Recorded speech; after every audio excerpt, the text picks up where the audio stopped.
Welcome back to the Texas music scene, amigos. We're thrilled to show off another 2018 release from a songwriter that we absolutely love, Miss Courtney Patton. What It's Like to Fly Alone is her first as the producer. She sat down for a conversation at the Gibson Guitar Showroom in South Austin. A hawk flew from my blind side and took my breath away. The hawk seemed shocked like I was, though the hawk could never say. I bet he's just getting started while I'm tucking in my day. Still, I know what it's like to fly alone. The title of this new record is What It's Like to Fly Alone. I wrote this song coming home from a really kind of bummer gig in Austin one night. Jason had taken his daughter to college, and so he couldn't come, and it was one of our supper clubs that we do together. And 4 people got up during the first song and asked for their money back because Jason wasn't there. And it bummed me out so bad that I couldn't remember words to my songs. So I got in my own head, which is a terrible thing to happen when you're on stage. But I picked up this guitar, I went to a bar, and that's the deal. Still, I know what it's like to cry alone. As I was driving home, I was a little emotional.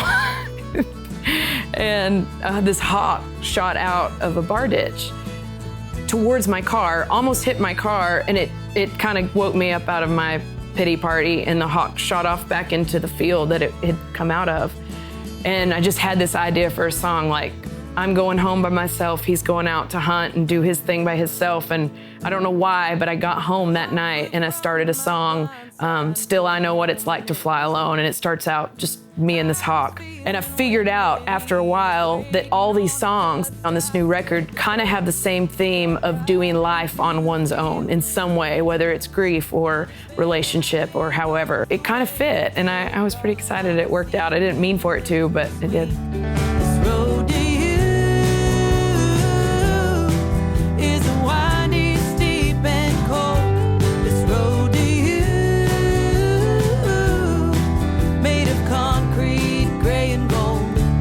For the first time in my whole life as a writer, a lot of the songs on this new record are co-writes, it was scary and really exciting too, because they helped me get out of my writer's block and find ways to tell stories that weren't about me.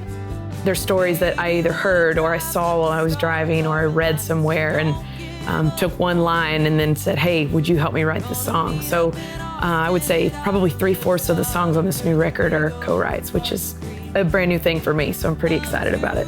I am friends with a couple of guys that live in Stephenville and they work out at Larry Joe Taylor's. So Ben Hussey, who is now trained with American Aquarium, and Josh Serrato, who's been with William Clark Green for a long time, and went out there to Melody Mountain Ranch and cut the songs with drums and bass.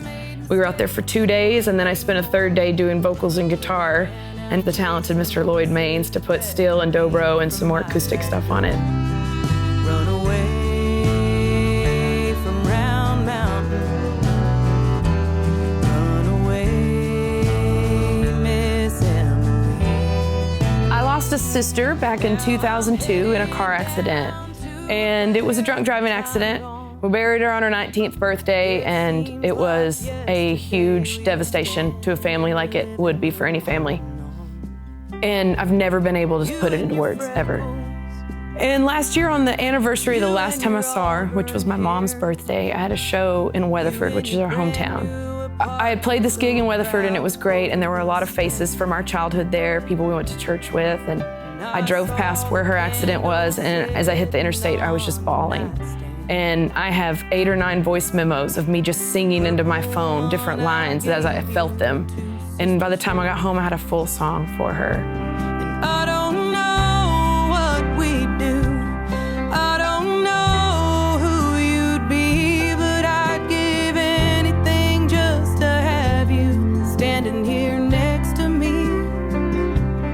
I don't know if I'm gonna regret doing this on my own, but I wanted to try it. And I think it's okay to try something once, and if it doesn't work, it may be the last time I produce myself, because it is really, really nice to have somebody else's opinion, that you can step back from your own work and let somebody else's ideas come in and maybe help make the song better than it's going to be, because I've been dreaming about how these songs sound for like a couple of years now.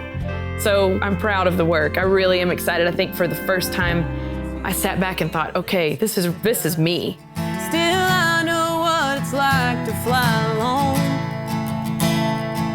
Hey, I know what it's like to fly alone.